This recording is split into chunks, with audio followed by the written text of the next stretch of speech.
Ayun mga kaibon, inuumpisa na po nila yung bagong loop.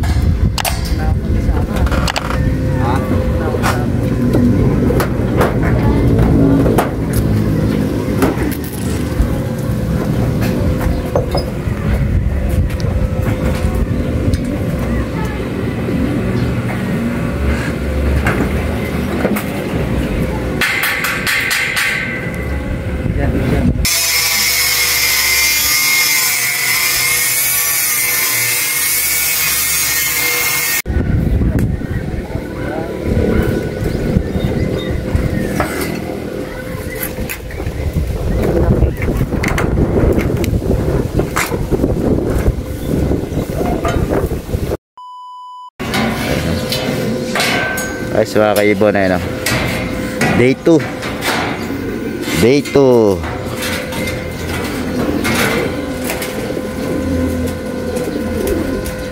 Kumuha sa magdali na.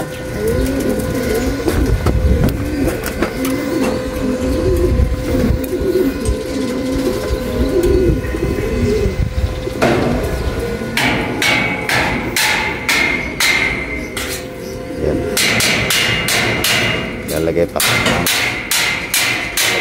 ng pahalang. Ayan o.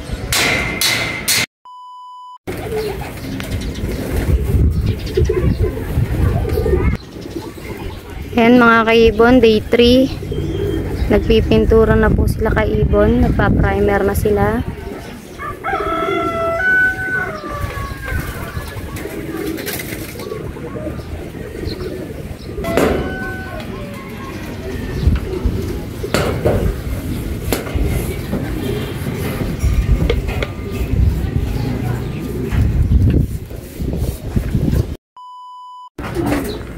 Ayan mga kaibon, nagsasahig na po sila.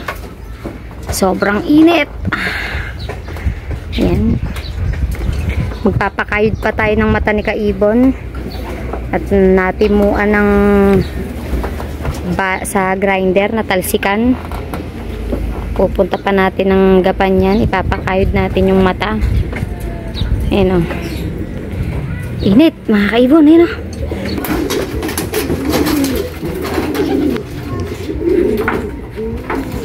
Yan, isa-isa nilang inaangat yan. Bali, ano yan mga kaibon? 12 piraso yan. Ayan, 4 pa lang yung naikakabit nila. Bali kasi 2 patong yan. Ayan na, dalawang patong kasi yan mga kaibon. Ayan, para makapal na makapal at matibay.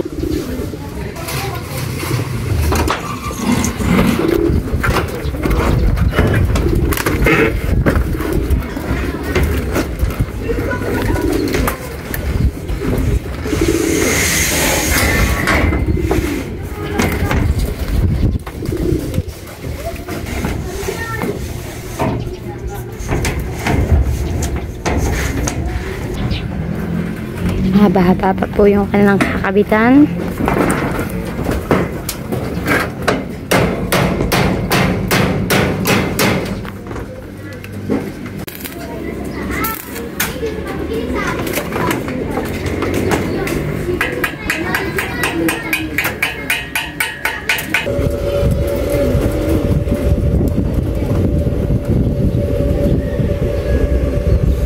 Hindi ah.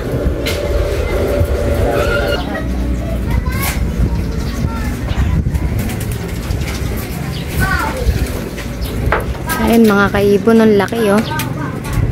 Ayan. 3 days pa lang yan na ginagawa. Pang day 3 natin. Ayan na. May sahig na. Ganda. Bye-bye, lumang look.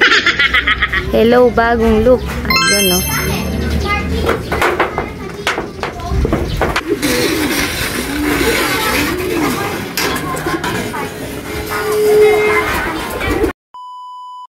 As mga kaibon na, good morning. Para po nakaibon talaga natin mata natin. Umumula na. Ay mga kaibon, update tayo sa ating ginagawang loop.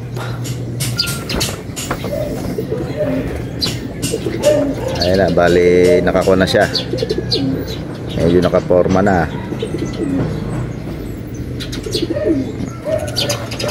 Yan, Hardiplex mga kaibon ang sahig niyan.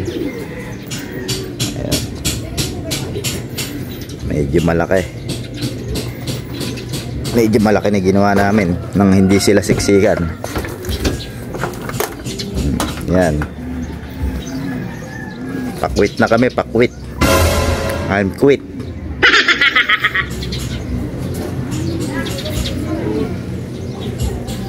Ayan, ito, bali dito. Ito lang yung mismong kulungan niya. Ang sukat po niyan ay 24 by 8 feet. 24 ang haba. Ito, isang Hardiplex yung lapad. 8 feet mga kaibon. Ayan. Kada isang butas 8 feet by 8 feet ang kada isang butas. Ayan, 3 butas yan. Ayan, isa, dalawa, tatlo. Tapos ang gagawin natin ay dito na nakaharap ang trapdoor. Ayan po yung dati natin loop. Ayan, dito na nakaharap yung trapdoor nya sa south. Ito, ayan o.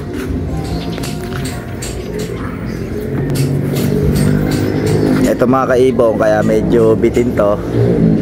Maglalagay pa tayo ng pagalon dyan. Pagalon, nakaganon, para itong Hardiplex natin hindi mababasa ng ulan. Ngayon po ang simula ng day 4 natin. Day 4 gamit natin.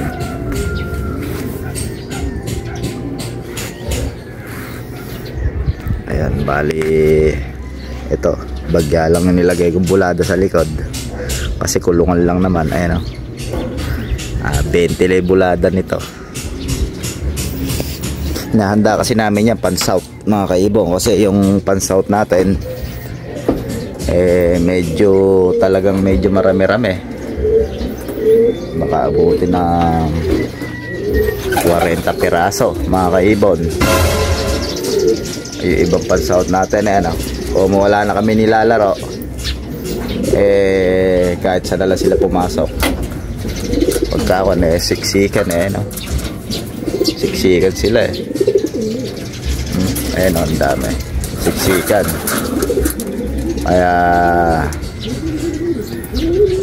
Kaya gumawa na kami. Ayan, nakita nyo naman, nahanda na po natin yung darating na south. Sa south talaga kami naghahanda. Hindi naman, may mga pang winter din kami ngayon. Bali, ilang piraso lang pang winter natin. Ilang piraso lang ito, 6 yata kung 7. Mga pang winter natin. Ito, tsaka ito. 1, 2, tsaka upo, 3. Ayan. 4, 5. 7 yata. Tapos ito, nakabridge yung isa. Nakabridge yung isa. Nakabridge 7. Ito pa pala yung nanalo natin, lalaban uli natin yan ay nakabridge. Hindi ba, meron pa ba tayo rin matanda? Ayun yata, parang matanda yata isa na. Sa mga 7, 8 siguro pang winter. Ayan mga kaibo, no? Medyo eka nga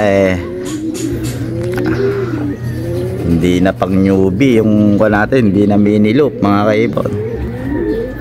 Yan naman mga kaibon hindi naman nanggaling sa pinaghirapan natin talaga yung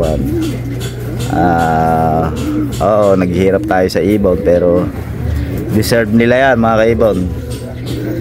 Yung gastos namin dyan hindi nanggaling sa talagang pinagtatrabahuhan namin, hindi.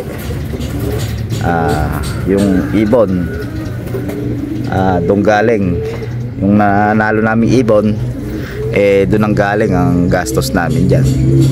Kaya okay lang na gastos sa namin na para sa kanila naman mga kaibon.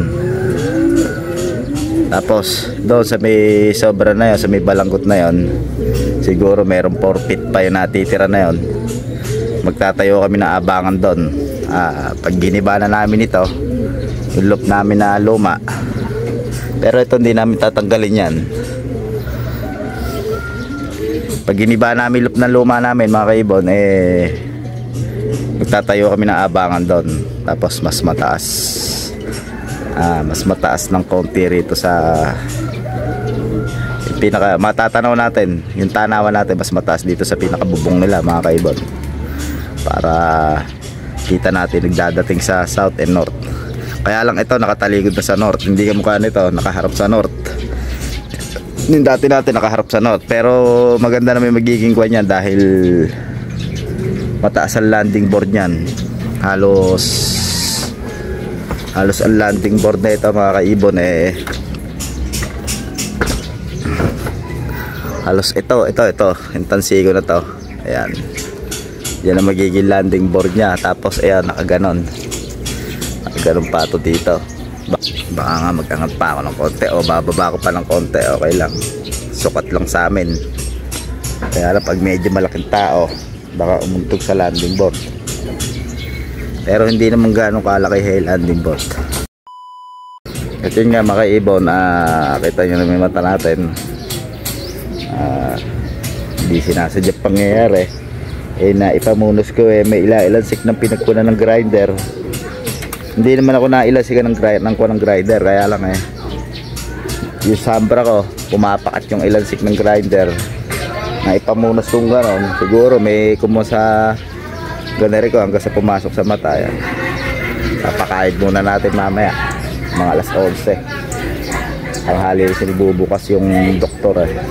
In-update ko lang po kayo sa aming bagong loop. Kaya hindi na ito pang small time, medyo pang big time na yan. Hindi na basta-bastang kuha yan kung kukuha mo talaga pwede na nga itong second floor solid na may ilalim niya. Pakikita ko sa inyo ilalim yan, angle bar gamit namin, solid to. Nakita nyo, ayan puro angle bar yan. 2 feet by 2 feet ang mga pagitan yan. Ayan. Ayan. Tapos tubo na nakakonekta doon sa buhos na poste. Tapos ito binutas namin yero, nakakonekta rin yan sa poste ng bahay sa ilalim. Ayan.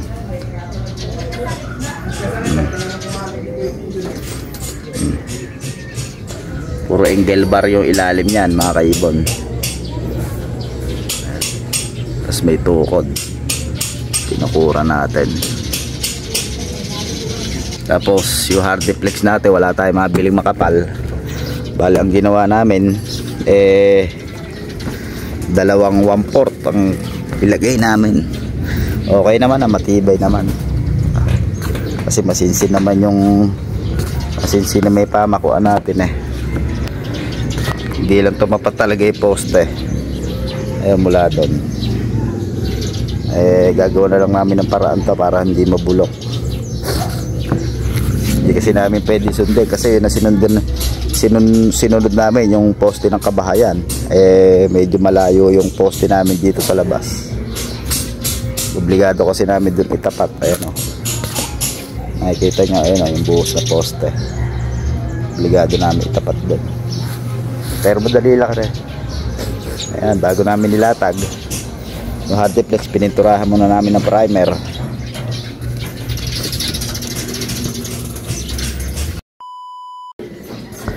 Okay mga kaibon, mga ilang araw pa to bago mabuo. Pero ngayon maglalagay kami ng mga wala ng pandingding. Tapos saka yung lalagyan natin balangkas. Bale ang gamit nga lang pala natin pandingding mga kaibon ay tubular 1x1 na 1.5 ang kapal mga kaibon. Tapos ang ginamit natin mga kaibon pang poste ito 1.media. Wala akong mabiling naubusan tayo kay Ocampo ng ng 1.5 ang kapal, kaya 1.2 lang ito. Ayan, papikit-pikit tayo. Alam mo, nagpapakyut. Masakit ang mata ko. Papakain natin talaga yan. Ayan, medyo mauga pa, pero pagka nalagyan na ng mga division yan, tsaka konting mga kwan, titibay din yan mga kaibon. Okay mga kaibon, hanggang dito lang po tayo. Update lang po tayo sa pinapagawa namin loop. Ginagawa pala namin loop. Okay.